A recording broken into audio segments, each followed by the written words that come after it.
මුළු රටටම සුබම සුබ පුවතක්.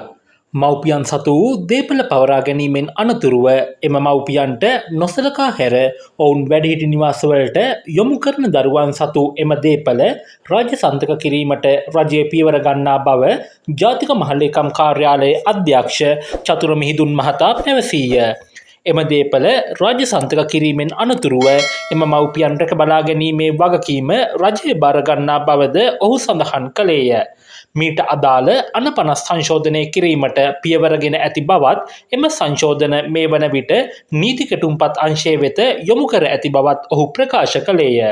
ඇතැම් දරුවන් මව්පියන් සතු දේපල ඉතා සූක්ෂම ආකාරයෙන් ඔවුන්ගේ නම්වලට ලියාගෙන ඔවුන් වැඩිහිටි නිවාසවලට යොමු කරන බවට හා නොසලකා හරින බවට ලැබී ඇති පැමිණිලි සම්බන්ධයෙන් අවධානය යොමු කරමින් මෙම වැඩපිළිවෙල ක්‍රියාත්මක කරන බවද ඔහු පැවසීය.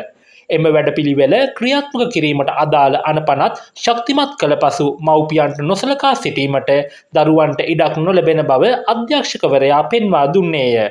ඔහු වැඩිදුරටත් කියා සිටියේ මව්පියන්ගේ ආරක්ෂාව හා ඔවුන්ගේ පෝෂණය මෙන්ම සෞඛ්‍ය ආරක්ෂාව සම්බන්ධයෙන් කඩිනම් වැඩපිළිවෙලක් ක්‍රියාත්මක කිරීමට රජය පියවරගෙන ඇති බවයි.